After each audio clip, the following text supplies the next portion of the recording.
What's going on, guys? Excuse me. This is Uche Joku, Sneaker Principal, and I want to share with you my journey of madness in doing this, figuring out the right lens for my live stream. I do very little still photography, if at all. I love photography, but I don't do as much as I would like to. So a lot of the lenses that I own, I saw a bunch of them back there, are all based on setting up for this live stream, and setting up for what will be the best for my home studio setup. Let me see if I can share this with you. Let me turn my phone off so it's not chiming during the recording. I know this is very bootleg. So as you can see right here, that's a EOS R, and the lens is the Canon 16 to 35 millimeter F2.8, and this is the version 3 Mark III, and it's a great lens. But however, I'm still torn between that and then something like this one right here, which is the this is the Sigma 18 to 35 millimeter 1.8. Then I also have the 24 millimeter 1.4. And somebody might be like, dude, what are you doing? Why do you need all these lenses? I am a student of this, and to the best of my ability to what is affordable, I try to get lenses that I can really try to understand and really play with, so I can get a better understanding of how this works. Even my typical cinematic shot that I get, I think I'm gonna call it cinematic, is trial and error. Right now, you're looking at me right now using my GoPro. So let me go to the Canon 18 to 35 2.8. So this is what it looks like. And what you're seeing here is based on a lot of trial and error. Right now, this feels a little bright for me. Better. And again, as usual, I'm spreading in here. The heat is on, and I was going to turn it down, but however, it's supposed to be a snowstorm tonight, so I want to make sure the house is nice and warm. But nonetheless, this right here, this lens that I'm using right here, I've worked with it. I figured out how I like it, and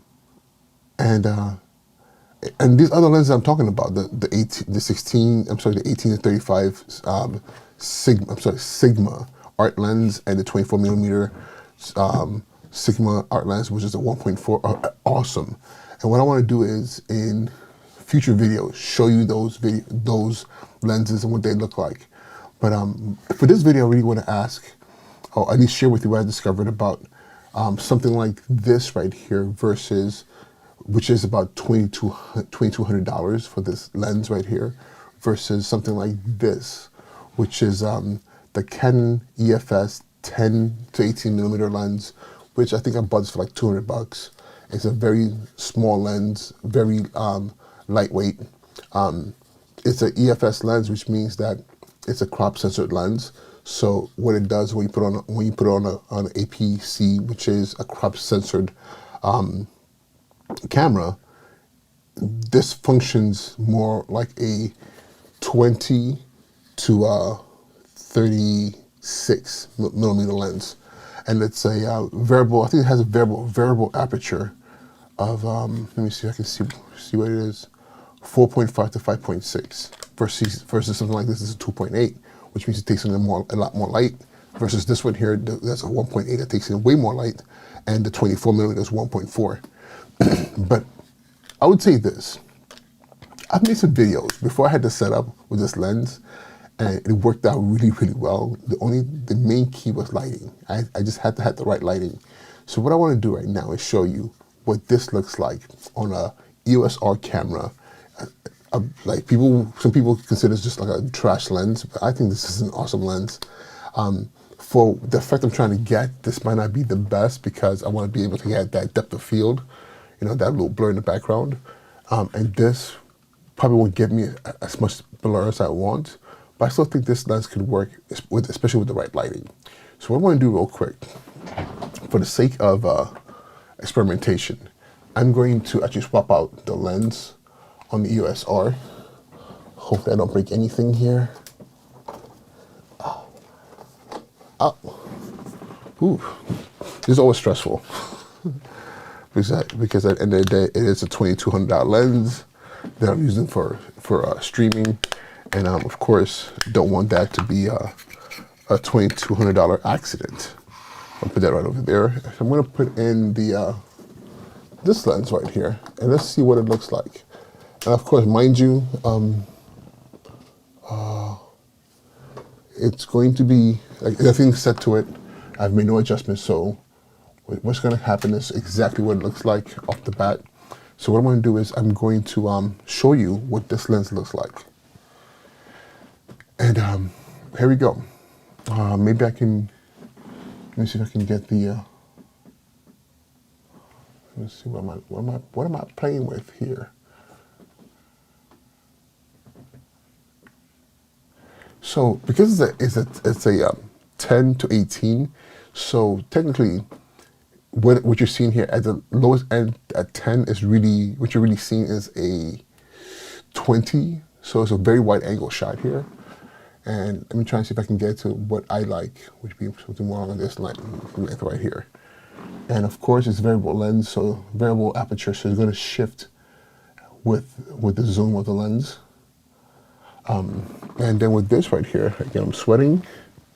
I'm going to, let me see if I can get some more light in here, how that looks. And what do you think? You know, if I jumped on here and I did swap out lenses, or you know what's going on, would you even know that this was the an EFS lens, a 10 to 18 millimeter lens that is technically, you know, a cheap, like, throwing it in on your shelf. It's a lens that you start off with. You know, I think this looks good. The blur in the background, let me see here. Put my glasses on. Not as much blur, but it's still interesting. I mean, you see the sneakers in the back over here. You see my shelf, my books. You know, and it's funny because often you're trying to chase after that look. I was chasing after that look. The look I see other YouTubers, and I'm thinking to myself, oh my God, that blur in the background. I want that blur. And the question is this: can I make videos with this lens right here and still be compelling and get people's attention? I think so. Do I need this to do the same thing? Probably not. But being a tech addict that I am, I'm going to use this, of course, but this is also to show that this can do the job just as well. And honestly, oh goodness, it's warm. Why is it so warm? Because it's wintertime and the heat in the house is on. But nonetheless, I think this is a great lens for $200. Does the job, and I'm pretty sure it doesn't help. It doesn't hurt that it's mounted on an EOS R, I know, to begin with. But yeah, I just want to talk to you about that real quick, about my insanity when it comes to trying to figure out the right lens. But I'll tell you this: there's some days where I just feel like, okay, you know what? I'm tired of, you know, the L series lens. Let me go ahead and play with the Sigma for a couple of times, or maybe let me do the 24 and get different looks and feels, so it's not so stagnant. And the thing too is, I don't want to be the person who just has that one lens in the camera and I just get lazy and get used to that, versus being able to swap things out from you know, between different lenses and try to like experiment and get better at making those adjustments between shutter speed and aperture and ISO. And listen, I've learned so much about these things just from making YouTube videos that I remember when I was really into photography, I was always confused about shutter speed and aperture and ISO. And now it's like, okay, I get it, you know? So in conclusion, creating videos is a rabbit hole sometimes that you can fall into, but at the same time, it's fun if you can afford to like experiment with, or have access to different lenses. But also know, if you want to start, there's nothing stopping you from just saying, hey, this is what I have, my kit lens, or even, you know, something like this EFS lens that is this is a 10 to 18 millimeter with an aperture of 4.5 to 5.6, you know, variable, which means as you zoom in and zoom out, that aperture, that window it darkens the more and more you zoom in. So, but if you have the right lighting and you're on a tripod, you can control your environment. It might be more complicated if you're in dark situations, but in this space, I get to control the light. So I can go from here to here to here to here, and I control the light. You know, especially when it comes to this camera right here. I probably wouldn't want it this dark, but I get to control that. So that's pretty much it. We're looking at the wrong camera. So with that being said, this is Uche and Joku, and let's do this again. All right, peace.